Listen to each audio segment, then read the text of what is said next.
আসসালামু আলাইকুম সম্মানিত শিক্ষার্থীবৃন্দ। গেম অফ স্টাডি এর তরফ থেকে আমি আবির স্যার সবাইকেই স্বাগতম জানাচ্ছি। খুবই গুরুত্বপূর্ণ আপডেট নিয়ে আপনাদের সামনে হাজির হয়েছে। এটা কিন্তু আজকেরই আপডেট, এটা শনিবার 28 ডিসেম্বর। ওকে, তো বলা যাচ্ছে যে ডেন্টাল ভর্তি পরীক্ষার আবেদন কিন্তু শুরুকাল অলরেডি হচ্ছে। ডেন্টাল মেডিকেল দুইটাই কিন্তু একসাথে আমি কভার করেছি, তো আমার প্লে লিস্টে কিন্তু পাবেন। ওকে, ওখানে সম্ভাব্য তারিখ নিয়ে হচ্ছে একটু আলোচনা হয়েছিল, তবে হ্যাঁ এই ভিডিওতে বিস্তারিত থাকতেছে, হ্যাঁ অর্থাৎ আবেদনের প্রসেস থেকে শুরু করে সবকিছু। ওকে, তো বলা যাচ্ছে যে ভর্তির আবেদন শুরু কাল এবং সেকেন্ড টাইমের নাম্বার কাটা হবে দুই পদ্ধতিতে। ঠিক আছে, কি কি সেই পদ্ধতি যারা জানেন না একটু সাথেই থাকেন, ইনশাল্লাহ জেনে যাবেন। আর যাদের হচ্ছে ডেন্টালে ভর্তি পরীক্ষার অনেক ইন্টারেস্ট রয়েছে, ভর্তির জন্য প্রিপারেশন নিচ্ছেন ডেন্টালে, তো তাদের জন্য তো এই ভিডিওটা অনেক বেশি গুরুত্বপূর্ণ। ওকে, তো আমরা একটু প্রতিবেদনে দেখি। বলা হচ্ছে যে ইম্পর্টেন্ট গুলোই আমি দেখাবো, তাহলে তাছাড়া হচ্ছে আপনারা চাইলে ভিডিও পজ করে স্ক্রিনশট তুলে নিতে পারেন। ওকে, তো গুরুত্বপূর্ণ ইনফরমেশন যেটা সেটা একটু বলে নেই। এই যে 24-25 শিক্ষাবর্ষে বিডিএস অর্থাৎ ডেন্টাল ভর্তি পরীক্ষার আবেদন শুরু আগামীকাল রোববার 29 ডিসেম্বর। ঠিক আছে, আর গতকাল 24 ডিসেম্বর বিজ্ঞপ্তি প্রকাশ করা হয়েছে। আর আগামী 28 ফেব্রুয়ারি ভর্তি পরীক্ষা অনুষ্ঠিত হবে।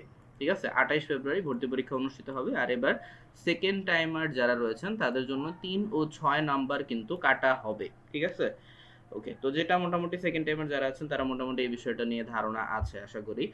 ওকে, আর যে বিষয়টা গুরুত্বপূর্ণ সেটা হচ্ছে আপনার এখান থেকে আরো ব্যক্তিগত যে বিষয়গুলো আছে আপনারা একটু পড়ে ফেলবেন।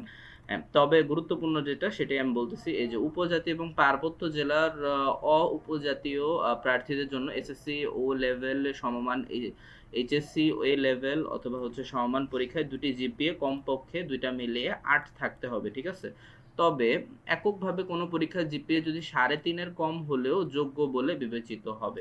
ঠিক আছে, যদি আপনার 3.50 এর কমও যদি হয়, বাট তারপরেও হচ্ছে কি যোগ্য হবে, অর্থাৎ ন্যূনতম জিপিএ কিন্তু বলা হয়নি। ঠিক আছে, তো এজন্য হচ্ছে এটা অনেক ভালো হয়েছে। ঠিক আছে, দুইটা মিলে যদি আপনার 8-এর উপরে থাকে তাহলে হচ্ছে কি আপনি পরীক্ষার জন্য মানে আবেদনের ফর্ম তুলতে পারবেন। ঠিক আছে, আর এ লেভেলের সমমান পরীক্ষায় জীববিজ্ঞানে ন্যূনতম গ্রেড পয়েন্ট 4 না থাকলেও এই যে আবেদনের যোগ্য বলে বিবেচিত হবে না।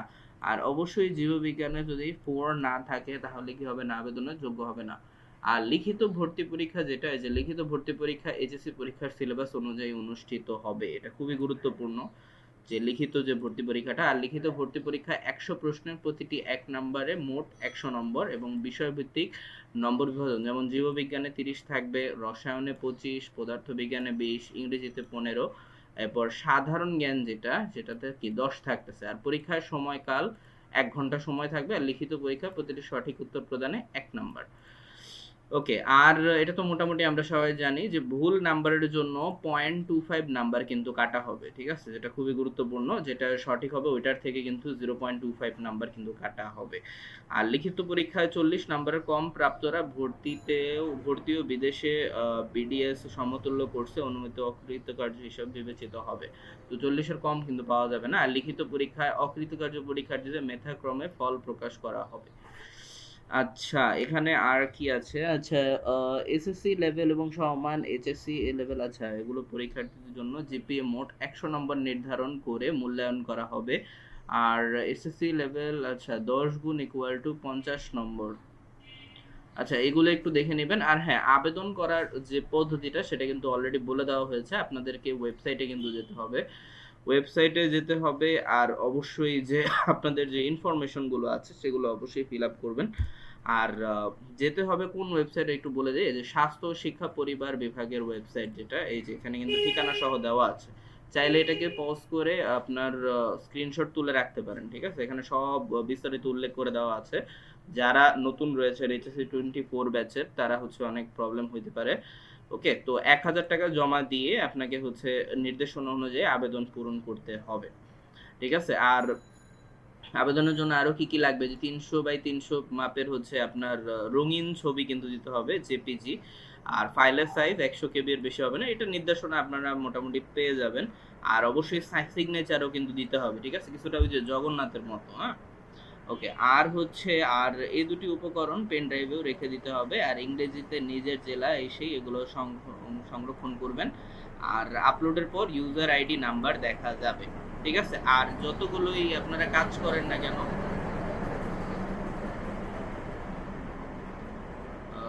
আচ্ছা, অত্যন্ত দুঃখিত। আচ্ছা, যতগুলোই কাজ করেন না কেন সেটা হচ্ছে আপনার ইউজার আইডি এবং হচ্ছে কি আপনার প্রিন্ট, যেটা মানে প্রিন্ট করে কিন্তু ডকুমেন্টগুলো সাথে রাখবেন। ঠিক আছে? যেখান থেকেই আপনি এপ্লাই করেন না কেন অথবা আপনি নিজেই করেন না কেন, অবশ্যই কিন্তু প্রিন্টের কাগজটা বের করে রাখবেন। ঠিক আছে? এবং দ্বিতীয়বার কত নাম্বার কাটা হবে তো এটা একটু দেখি। আর এইচএসসি থেকে আপনার ৩ নম্বর কাটা হবে এবং হচ্ছে আপনার পরবর্তীতে ওকে মেডিকেল ভর্তিরত ওকে নির্ধারণ করা হবে। আচ্ছা, বিভিন্ন গুরুত্বপূর্ণ তারিখে যে অনলাইনে আবেদন শুরু হচ্ছে ২৯ ডিসেম্বর থেকে সকাল ১০টা থেকে, আর অনলাইনের শেষ তারিখ হচ্ছে ২০ জানুয়ারি। ঠিক আছে? তো খুবই স্বল্প সময়, তো যারা এপ্লাই করবেন দ্রুত করে ফেলেন। ওকে, আর আন্দোলনের ফি জমা ওকে অনলাইনে আবেদনের ফি জমা শেষ তারিখ হচ্ছে ২১ জানুয়ারি। ঠিক আছে? একদিন বাড়ানো হয়েছে। আর প্রবেশপত্র ডাউনলোড পূর্বক প্রিন্টের তারিখ হচ্ছে ২৩ ফেব্রুয়ারি থেকে ২৫ ফেব্রুয়ারি পর্যন্ত, আর ভর্তি পরীক্ষার তারিখ ২৮ ফেব্রুয়ারি ১০টা হতে ১১টা পর্যন্ত। ওকে, তো খুবই গুরুত্বপূর্ণ আপডেট ছিল। যদি কোনোটা বেশি ইম্পর্টেন্ট লাগে, আপনার ভুলে যাওয়ার সম্ভাবনা আছে, চাইলে হচ্ছে ভিডিওটা সেভ করে রাখতে পারেন অথবা হচ্ছে আপনি চাইলে স্ক্রিনশট তুলেও রাখতে পারেন। শুভকামনা রইল সকল ডেন্টালের ভর্তি পরীক্ষার্থীদের জন্য। এছাড়াও সকল ভার্সিটি অ্যাডমিশনের পরীক্ষার্থীদের জন্য হচ্ছে আফিস স্যারের তরফ থেকে শুভকামনা রইল। এই ধরনের গুরুত্বপূর্ণ আপডেট পেতে অবশ্যই চ্যানেলটিকে সাবস্ক্রাইব করতে